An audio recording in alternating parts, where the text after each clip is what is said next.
జై శ్రీమన్నారాయణ. శ్రావణ మాసం వచ్చేస్తుంది కదండి. మరి అమ్మవారికి పద్మాసనంలో కూర్చోబెట్టుకొని పూజ చేసుకుంటే ఎంతో బాగుంటుంది. దానికోసం మనం ఇలా వెండివి నా దగ్గర ఉంది కాబట్టి చూపించాను. అలా చేయాలనే ప్రయత్నంలో చేసి చూపిస్తున్నాను మీకు. ఇది మామిడి ఆకులతోటి పద్మాసనం చేశానండి. దీనికి కావాల్సినవి ఏంటంటే మన ఇంట్లో ఉండే వస్తువులే. ఒక అట్ట ముక్కను రౌండ్గా ఇలా కట్ చేసి పెట్టుకొని, మామిడి ఆకులు ఇంట్లో ఉంటాయి కదా, లేకపోతే పక్కింటి వాళ్ళు అడిగినా ఇస్తారు. పూజా సమయంలో మనకి ఇలా మామిడి ఆకుల్ని ఫోల్డ్ చేసి నేను చూపించే విధంగా ఇలా అట్ట చుట్టూ మనం ఫోల్డ్ చేసుకుంటూ పిన్ చేసుకోవాలండి. ఇలా ఫోల్డ్ చేస్తే అదేమవుతుందంటే రేకుల మాదిరిగా ఉంటుంది. చాలా చాలా ఈజీ అండ్ సింపుల్.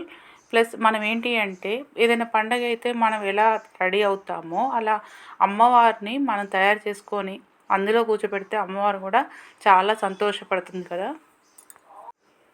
ఆకుల్ని కోసేటప్పుడు తోరణం కట్టుకున్నా మనం ఏది చేసినా ముందు వాటికి దుమ్ము లేకుండా శుభ్రంగా ఉండేటట్టు చూసుకోండి. ఎందుకంటే దుమ్ము బాగుండదు కదా. ఇలా మొత్తం అయిపోయాక పిన్ చేసుకున్నాక దీనికి మనం కొంచెం డెకరేషన్కి, అందానికి, ప్లస్ లక్ష్మీది కాబట్టి లక్ష్మీ ఏంటి పసుపు కుంకుమలు కాబట్టి మనం ఇలా గంధం పెట్టి చుట్టూ వాటికి కొంచెం డెకరేషన్ కుంకుమ గంధం పెట్టుకోవాలండి. ఇలా గంధం పెట్టి నేను కుంకుమ పెట్టాను. మన ఉన్న వాటితోటే సర్దుకోవడం అనమాట.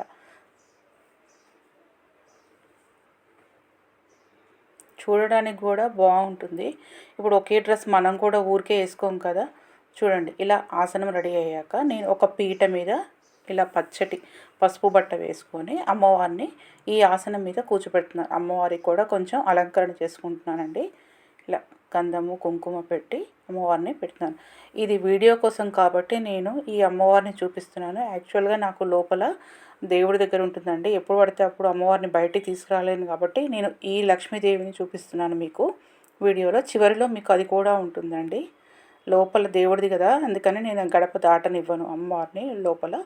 అమ్మవారికి లక్ష్మీవి ఏనుగులు కాబట్టి ఏనుగులు కూడా ఇలా పెట్టాను డెకరేషన్ కోసము. ప్లస్ అమ్మవారికి ఇష్టం కాబట్టి దీని చుట్టూ మనము మన దగ్గర ఉన్న చామంతి పూలు కానీ గులాబీ రేకులు కానీ అది డెకరేషన్, లేదా డబ్బులు కూడా వెయిట్ అవుతుందండి. దీనికి డబ్బులు కూడా పెట్టుకోవచ్చు. అది మన ఇష్టము, మన ఓపిక.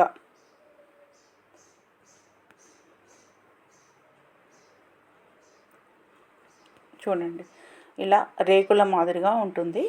అమ్మవారిని ఇలా నిలిపానమాట అందులో. ప్లీజ్ నా వీడియో కనుక మీరు ఫస్ట్ టైం చూస్తే సబ్స్క్రైబ్ చేసుకోండి. Please like, share and subscribe.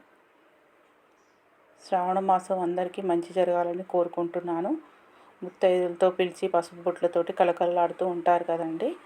మామిడి ఆకులు ఎక్కువ మంది వస్తూ పోతూ ఉండే ఇళ్ళల్లో కార్బన్ డైఆక్సైడ్ ఎక్కువగా, ఇప్పుడు కరోనా అది కాబట్టి మనం ఎక్కువగా మామిడి ఆకులు యూజ్ చేసుకుంటాము.